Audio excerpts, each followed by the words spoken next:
咁啊，如果觀眾咧有睇過我哋喺年初1月份咧同大家啲嘅分享咧，都有講過啦。我哋對2025年咧港股嘅走勢咧介乎18000至25000點。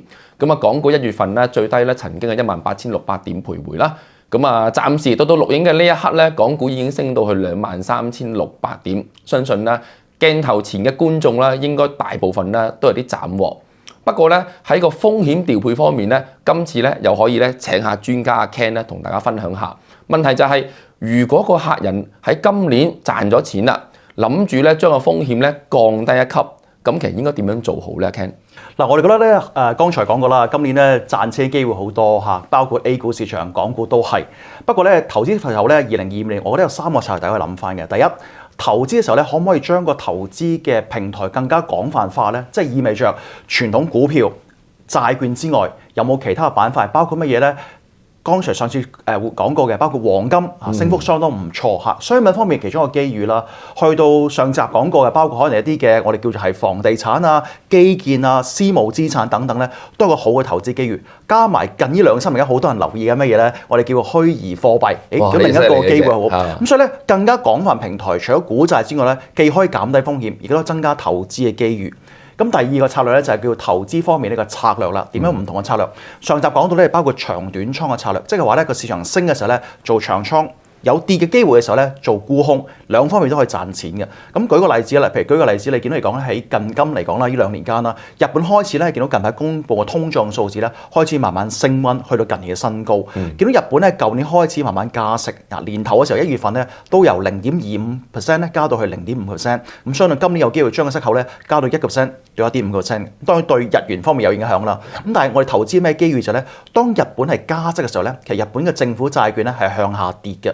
所以舊年嘅時候咧，個策略方面嚟講咧，開始咧沽空日本嘅政府債券，獲取當中沽空嘅利益。去到貨幣方面啦，唔同地方嘅貨幣有唔同嘅走勢啦。美元就繼續強勢嘅，不過睇歐洲啦，經濟唔係咁好，其中嘅主要貨幣咩咧？就係歐洲嘅瑞郎啦。你見到近排嚟講都有下跌壓力，年初至今咧跌咗唔少啦。咁對日本見到嚟講咧，當中歐洲係減息底下咧，瑞郎受壓啦，但係日本咧就加息喎。咁對yen 嚟講咧有幫助，可唔可以做啲日元同埋當中瑞郎通過套利咧？當中都往當中咧貨幣外匯方面嘅利益嘅。咁最後啦，除咗話投資更加廣泛、策略更加多之外咧，可唔可以穩定收息咧？都好多客希望做到嘅。咁我剛才講過啦，私募嘅資產包括可能私募嘅一啲嘅信貸啦、私募嘅基建啦、房地產等等咧，都係提供更加高利息，一比傳統嘅債券咧係高咗大概5%-6%嘅利息嘅。咁令到客戶方面咧整體收益更加好。所以仲簡單咁講啦，就第一更加廣泛、更加多策略，同埋繼續保持咧係高收益咧，係客戶2025年最好嘅投資策略嚟嘅。明白。剛才講咧派息咧，大概派幾多度啊？而家大概攞6厘息左右啦，係一個比較起碼比起你好多嘅債券投資啦，或一般嘅定存啦，係更加理想嘅。咁啊都幾唔錯喎。係啊，冇錯。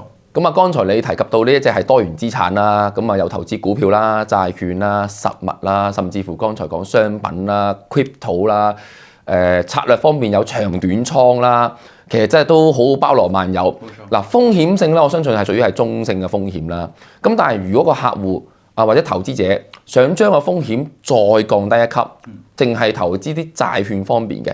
嗱，上一集你係講啲長短倉長短債嘅情況啦。咁如果今次嚟講去投資債券嘅2025年，你覺得策略上應該點樣做好咧？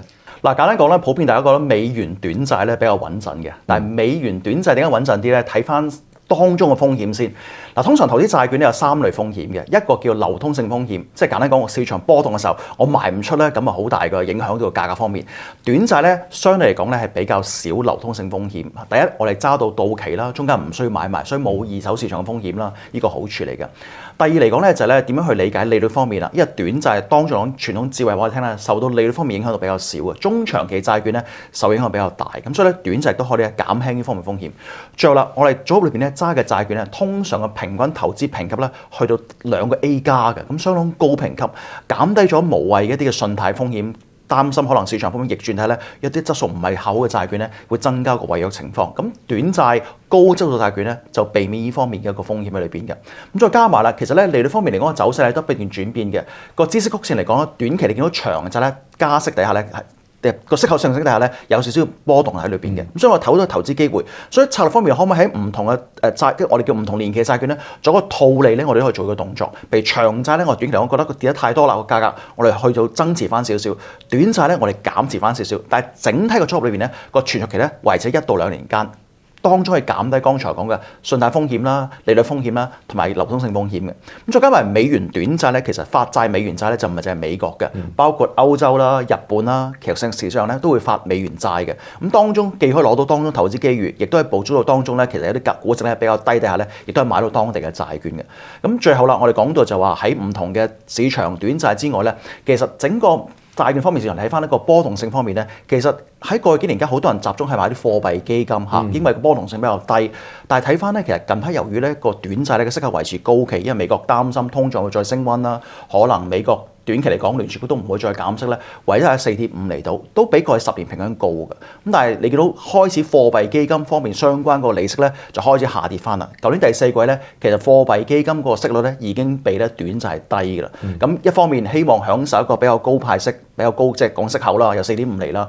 短期嚟講亦都見到個波幅度咧，其實同貨幣基金差唔多。如果客戶希望比較穩陣投資，攞到個上升機會，加埋可觀嘅收益嘅話咧，相信美元短債咧係記咗個唔錯策略嚟嘅。明白，呢個都係可以能夠做到係每月派息嘅咪？冇錯啊，派息都超過6厘以上嘅。唔該 Ken 啦。嗱咁今集咧就同大家講咗好多唔同嘅策略啦，咁啊包括咗一啲嘅叫多元資產嘅策略啦，同埋一啲美國短債嘅一啲策略嘅。咁啊希望咧今集嘅內容咧能夠幫到大家。咁啊如果想支持我哋嘅話咧，繼續 subscribe、like 同埋 share 咧我哋嘅短片咯。今日到此為止，拜拜。立即下載光正財富高。記住要訂閱我哋呢個頻道，同埋撳埋隔離個鐘仔啦。